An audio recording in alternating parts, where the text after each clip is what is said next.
They left her to freeze. A widowed rancher growled, "Open it now." The wind had been howling across the open land since sunset, dragging snow across the ground like it had a purpose of its own. The ranch sat far from the nearest town, surrounded by wide fields and dark fencing that disappeared into the white night. Most people avoided this place in winter. Roads froze, phones lost signal. Help took time. But the widowed rancher had learned long ago how to live with silence and cold. He had not always lived alone. Years earlier, the house had been warmer, louder, filled with small habits that made life feel steady. Then illness came, slow and unfair, and took his wife away. After that, the ranch became quiet in a way that settled deep in the bones. He kept busy. Animals still needed feeding. Fences still broke. Snow still fell. Work did not care about grief, and in some strange way, that helped him survive. That night, he was finishing his usual checks before turning in. The storm had grown worse than expected. Snow fell hard and fast, sticking to his coat and beard. The temperature kept dropping, the kind of cold that burned skin if you stayed outside too long. He planned to head back inside, pour a hot drink, and let the wind do what it wanted out there. Then he saw something move near the main gate. At first, he thought it was one of the calves. Sometimes they wandered too close to the fence when snow covered their usual paths. He lifted his flashlight and aimed it toward the gate. The beam cut through the snow just enough to show a shape on the ground. Too small to be an animal. Too still. He paused. Living alone had taught him to trust his instincts. And right now, something felt wrong. He stepped closer, boots crunching through the snow. The wind pushed against him, trying to force him back. When the light finally reached the shape clearly, his breath caught. It was a person. A woman lay curled near the gate, her coat thin and soaked through, her hair stiff with ice. Snow had already begun to cover her shoulders and legs, as if the land itself was trying to claim her. She was not moving. Not even a little. For a long moment he just stood there, frozen in more ways than one. No one came out this way by accident. The ranch road was rough, even in good weather. In a storm like this, you had to mean it. He knelt beside her, shielding her face from the wind as best he could. Her skin was cold to the touch, frighteningly cold. He listened closely, pressing his ear near her mouth. At first he heard nothing. Then, faint and uneven, there it was. A shallow breath. She was alive. Barely. That was when the anger hit him. Sharp and sudden. Someone had left her here. Not lost, not wandering. Left. The gate was locked. The road behind her showed faint tire marks already filling with snow. Whoever had done this knew what the cold would do. They knew the chances. He did not hesitate again. With more care than he thought he still had in him, he lifted her into his arms. She was light. Too light. Like someone who had not been eating enough. Her head rested against his chest as he fought the wind back toward the house. Each step felt heavier than the last, but he kept moving, one foot after the other, focused only on the porch light ahead. Inside, the house felt painfully quiet, just as it always did. But now it was warm, and that mattered. He laid her near the fireplace, quickly adding wood and stoking the flames. He wrapped her in blankets, careful not to rush, remembering things he had once learned and never thought he would need again. Her eyes fluttered open briefly. They were unfocused, filled with fear and confusion. Her lips moved, but no sound came out. He spoke softly, telling her she was safe, even if he wasn't sure she could hear him. His voice sounded strange to his own ears. He hadn't used it much lately. Time moved slowly after that. He made warm drinks, tested the heat, watched her chest rise and fall. The storm raged outside, rattling windows and walls, but inside the house, something had shifted. The silence no longer felt empty. It felt watchful. When she finally stirred again, more awake this time, she tried to sit up. He gently guided her back down, telling her to rest. Her hands shook as she clutched the blanket, eyes darting toward the door as if expecting it to burst open at any second.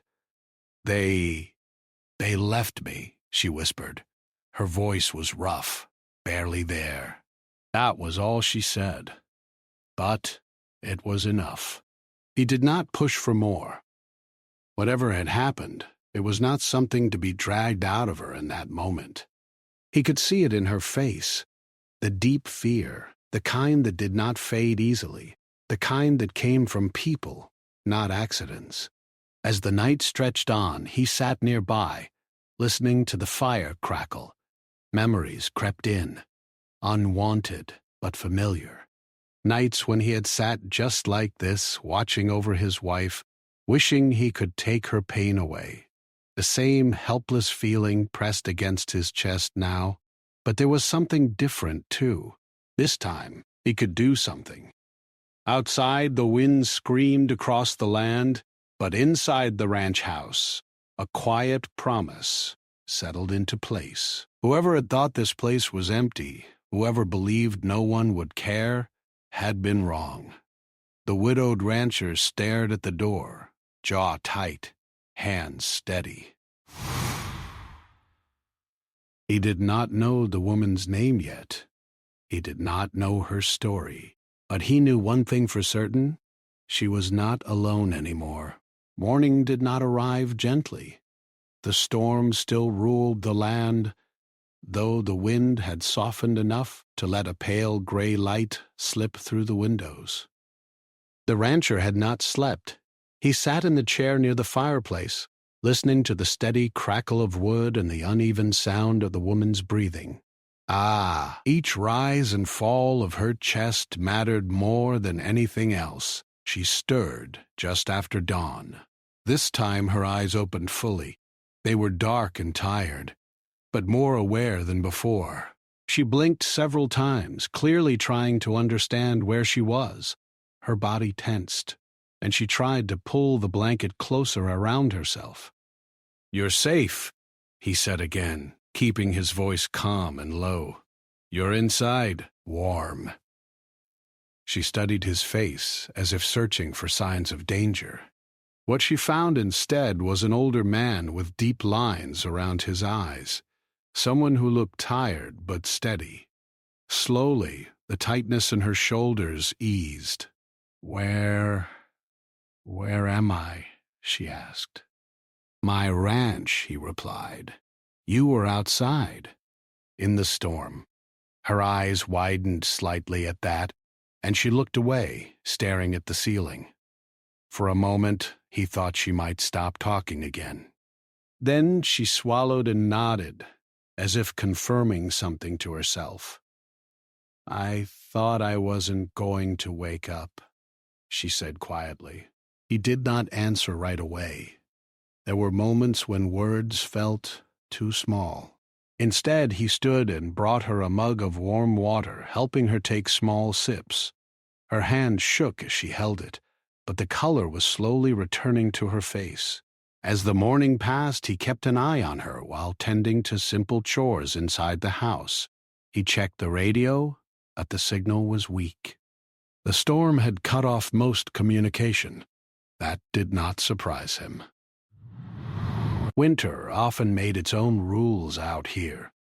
When he returned to her side, she was sitting up slightly, supported by pillows. Her movements were slow, careful, as if her body was still unsure of itself. She looked around the room, taking in the simple furniture, the worn rug, the framed photo on the wall turned face down. "You live here alone?" she asked. "Yes," he said. Then, after a pause, "My wife passed some years ago." "I'm sorry," she said at once, her voice soft. He nodded. The words still landed heavy, but they did not hurt like they once had. Instead, they reminded him that loss had many shapes, and everyone carried it differently. They sat in silence for a while. It was not uncomfortable. Outside, the storm continued its slow retreat, leaving behind a deep, quiet cold. Finally, she spoke again. "They said it was my fault," she said, staring at her hands, "that I made things difficult, that I should learn my place." The rancher felt his jaw tighten, but he stayed quiet. This was her moment, not his. "I tried to leave," she continued. "I thought if I could just get far enough, but they took my phone, drove me out, told me to walk." Her voice trembled, and she stopped. Tears filled her eyes, but she did not let them fall. He could tell she had learned not to show weakness around certain people. "They knew about the cold," she whispered. They knew. That was when his anger fully settled in, deep and steady, not loud, not wild, just firm. The kind that stayed. "No one deserves that," he said. "No one." She looked at him then, really looked at him, as if testing whether he meant it. Whatever she saw seemed to ease something inside her. She let out a long breath she might have been holding for days. As her strength slowly returned, he made her soup and insisted she eat. She tried to argue that she wasn't hungry, but her body told a different story. After a few bites, color returned to her cheeks, and her hands stopped shaking so badly. Later that afternoon, he stepped outside to check the animals. The storm had left everything buried in white, but the ranch had survived worse. As he worked, his thoughts kept returning to the woman inside, to the fear in her eyes, to the quiet way she spoke, like someone used to being interrupted or ignored. By the time he returned, she was standing near the window, wrapped in one of his old sweaters. It hung loose on her, but she looked warmer now, more solid, like someone slowly returning to herself. "You should rest," he said. "I know," she replied. "I just needed to see outside, to know I wasn't trapped." He understood that more than she knew. That evening, as darkness settled again, the storm finally faded into silence. The quiet felt different now, not empty, shared. She told him her name then. He told her his. Simple things, safe things. He did not ask where she came from or who had hurt her. That could wait. Trust, he knew, was not something you rushed. When night came, he showed her the spare room. It had not been used in years. Dusty, but clean. He had kept it that way without realizing why. As she stood in the doorway, her eyes filled again. "I don't know how to thank you," she said. "You already did," he replied, "by surviving." After she went to bed, he stood alone in the hallway, listening to the house settle. For the first time in a long while, he did not feel like a ghost in his own home. He felt present, needed. Outside, the snow reflected the moonlight, bright and cold. Somewhere beyond the fields, there were people who believed they could discard another human being and walk away. They believed the cold would do their work for them. They were wrong. The rancher turned off the lights and sat near the door, a quiet guard in a quiet house. Whatever came next, he would face it awake, steady and unafraid. The next morning arrived with a weak sun hanging low in the sky. The storm was gone, but its mark remained. Snow covered everything, smooth and bright, hiding the rough ground beneath. The rancher woke early, as he always did. Habit did not change just because something unexpected had entered his life. He moved quietly through the house, careful not to wake her.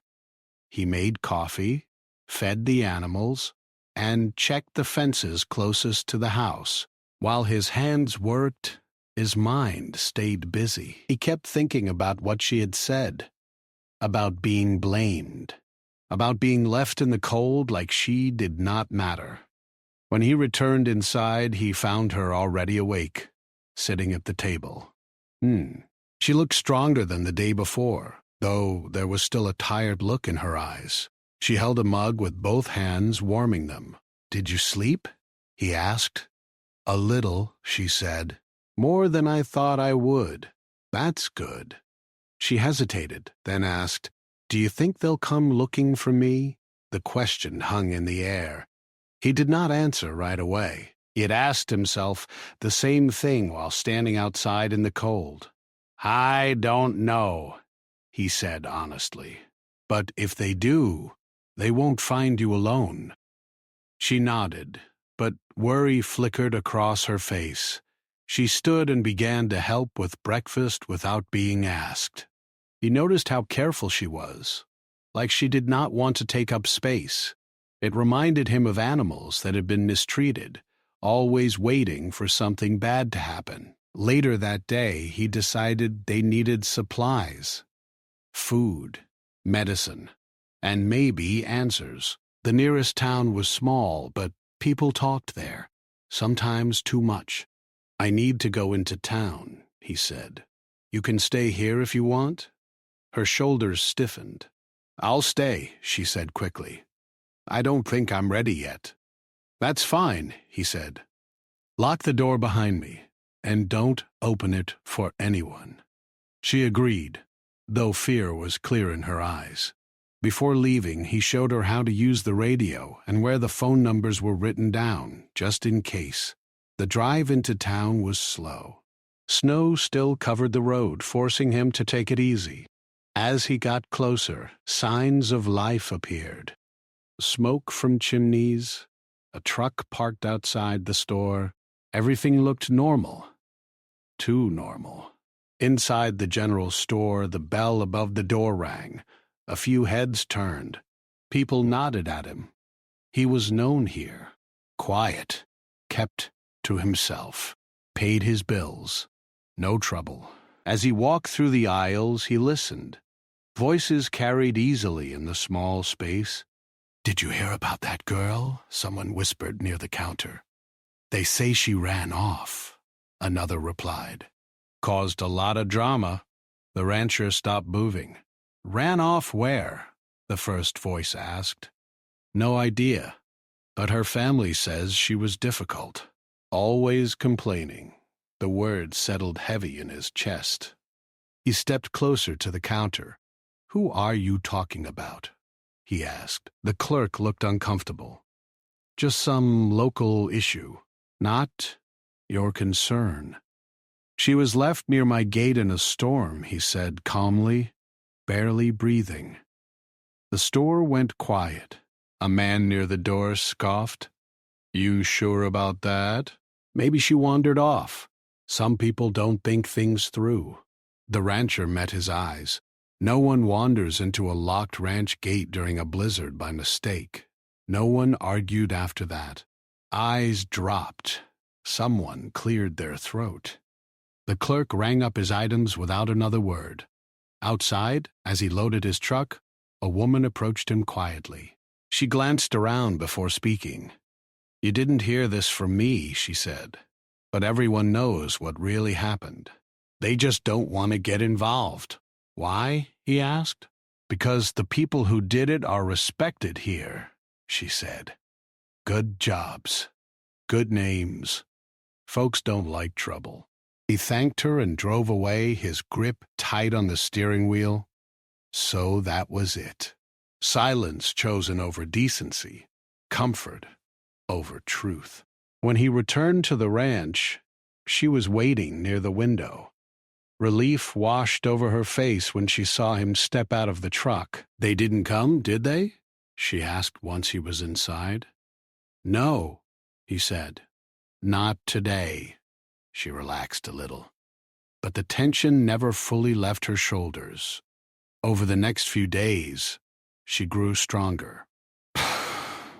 She helped with small tasks, fed the animals, and even laughed once when a stubborn goat refused to cooperate. The sound surprised them both. It faded quickly, but it was real. At night, though, sleep did not come easily for her. Sometimes he heard her pacing softly. Other times she woke from bad dreams, breath fast, eyes wide. He never asked what she saw in those dreams. He only made sure she knew she wasn't alone. Word traveled fast in small towns.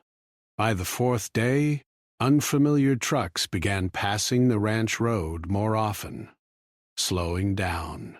Watching, she noticed too. "They're looking," she said one evening. "Yes," he agreed. "They are." Fear crept back into her voice. "I don't want to cause you trouble." "You didn't," he said firmly. "They did." That night, a knock came at the door. Both of them froze. He moved first, calm but alert. He did not open it right away. "Who is it?" he called. "Just checking," a voice replied. "Friendly. Too friendly. We heard you might have someone staying here." The rancher felt the old anger rise again, steady and controlled. "There's no reason for you to be here," he said. "You should leave." There was a pause, then footsteps crunching away through the snow. He locked the door and turned to her. She was pale, hands shaking. "They won't stop, will they?" she asked. "No," he said. "But neither will I." That night he made a decision. Silence had protected the wrong people for too long. Tomorrow he would call the authorities. He would tell them exactly what he found and where. Let the truth step into the light. As he sat by the window watching the dark fields, he understood something clearly. This was no longer just about protecting one woman. It was about standing up when others refused to. And this time he would not look away. The next day felt heavy from the moment it began. The sky was clear, but the cold remained sharp, like it was waiting for something to happen. The rancher woke before sunrise and sat at the kitchen table, staring at his hands. He had made his choice, and there was no turning back now. She came into the room quietly, wrapped in a thick jacket. She could tell something was different. "You didn't sleep?" she said. "No," he replied, "but that's all right." He told her what he planned to do, how he would contact the authorities, explain everything, and make sure there was a record of what happened. He spoke calmly, but she could hear the seriousness in his voice. Her face tightened with fear. "What if they don't believe us?" "They will," he said. "And even if they don't at first, the truth has a way of staying put." She nodded, though doubt lingered in her eyes. She had learned the hard way that truth did not always protect people. Still, she trusted him enough to stand beside him. The call was made just after breakfast. The signal was weak but strong enough. He explained where he found her, the condition she was in, and the signs that she had been left there on purpose. He kept emotion out of his voice, sticking to facts. That mattered. They were told someone would come as soon as the roads allowed. The waiting that followed felt endless. By midday, a familiar truck appeared on the ranch road. It slowed near the gate, but did not stop. Then another followed, and another. The message was clear. Eyes were watching. She stood near the window, arms wrapped around herself. "They're trying to scare us," she said. "Yes," he replied, "but fear only works if you let it." In the early afternoon, 2 vehicles pulled up and stopped. This time, the engines did not cut off right away. The rancher felt something settle inside him. Calm, solid. A knock came at the door. Not gentle, not hard, controlled. He stepped forward and opened it just enough to see who stood outside. 2 men he recognized from town. Polite smiles, clean coats, cold eyes. "We're just here to talk," one of them said. "No need to make this difficult. She doesn't want to see you," the rancher replied. "You should leave." The smile faded. "You're misunderstanding the situation," the man said. "This is a private matter." "It became my matter when she was left to freeze," the rancher said evenly. "You can go now." The other man shifted his weight, clearly irritated. "You don't know the full story." "I know enough," the rancher said. His voice dropped, firm and steady. "Open roads work both ways.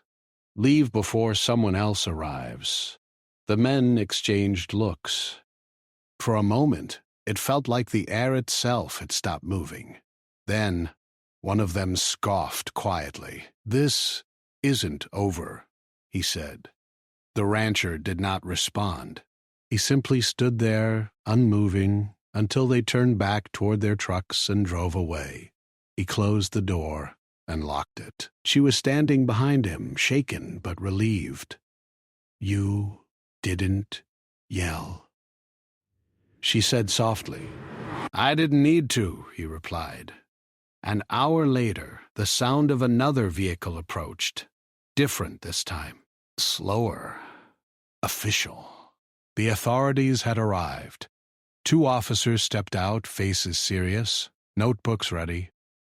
The rancher invited them inside and told the story again, from the beginning. This time she spoke too. Her voice trembled at first, but it grew steadier as she went on. She spoke about being blamed, driven away, and left with no protection from the cold. The officers listened closely. They asked careful questions. They took notes. They examined the gate and the road. Everything matched.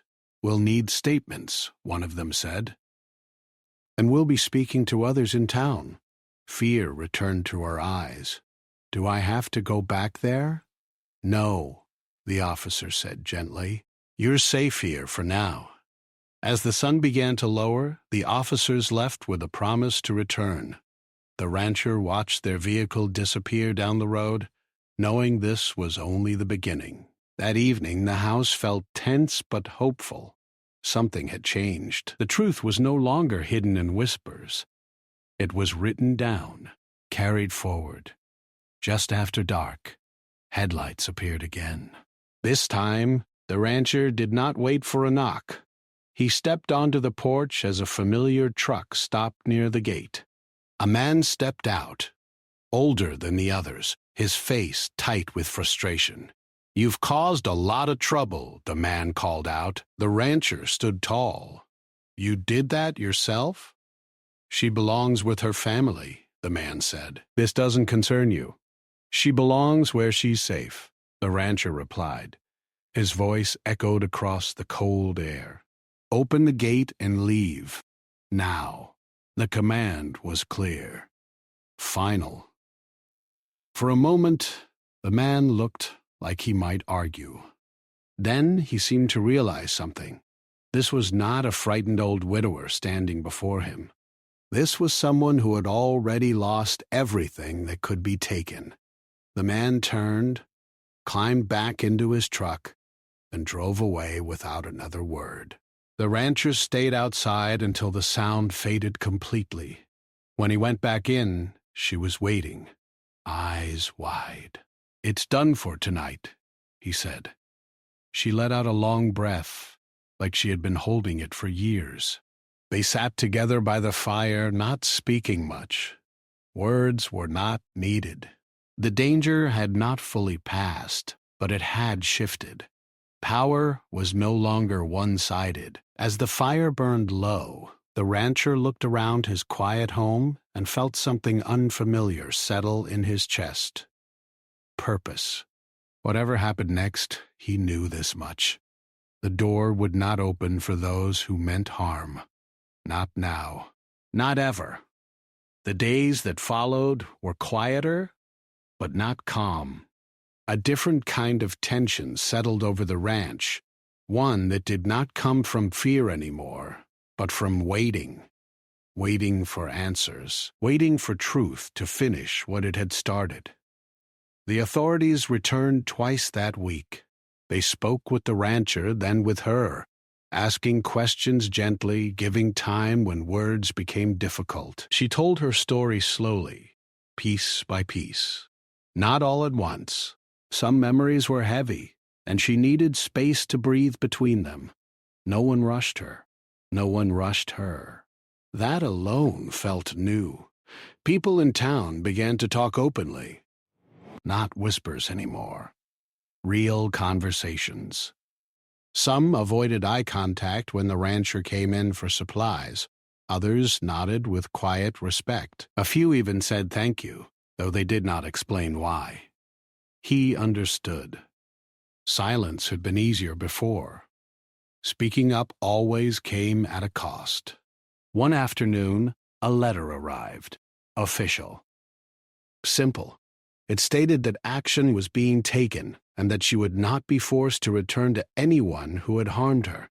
She read it twice, then again, hands shaking, tears finally falling without shame. "It's real," she said, voice breaking. "They can't touch me." He nodded. "I told you. The truth stays." That night, she slept through until morning for the first time since arriving. No pacing. No sudden waking. Just rest. The kind that heals quietly. As winter slowly loosened its grip, the ranch changed too. Snow melted in patches, revealing dark earth beneath. Animals moved more freely. The air felt lighter. She spent more time outside now, helping with chores, learning the rhythms of the land. The work grounded her. Every task finished was proof she could still build something. One evening, as they fixed a broken fence together, she stopped and looked across the fields. "I didn't think I'd ever feel safe again," she said. "Safety isn't loud," he replied. "It's steady." She smiled at that. News eventually spread beyond the town. Stories have a way of traveling once they are no longer hidden. Some people reached out to her, others to the rancher. Quiet messages, simple words. "You were brave. Thank you for standing up. I wish someone had done that for me." Each message mattered. Spring arrived gently. Grass pushed through the soil. Birds returned. The ranch no longer felt like a place frozen in time. It felt alive again. One morning she told him she had been offered a chance to start fresh elsewhere. A small program. A new beginning. "I don't know if I'm ready," she admitted. "You don't have to decide today," he said. She stayed a while longer. Long enough to feel strong. Long enough to know she could leave because she chose to, not because she was forced. On her last day at the ranch, they stood by the gate where he had found her weeks ago. It looked different now, ordinary, harmless. But they both knew what it represented. "You saved my life," she said. He shook his head. "You saved your own." "I just opened a door." She hugged him, a quiet, honest hug filled with gratitude and strength. Then she left, walking toward something new. The rancher watched until she disappeared down the road. The land felt quiet again, but not empty. Never empty. That night, he sat by the fire and looked at the photo on the wall. This time, he turned it face up. His wife smiled back at him, warm and familiar. "I didn't know I could still do this," he said softly. The fire crackled in response. Outside, the land stretched wide and open, no longer a place of isolation, but of choice, a place where someone had survived, a place where someone had stood up when it mattered. Winter had come and gone, but what survived it mattered far more than the cold.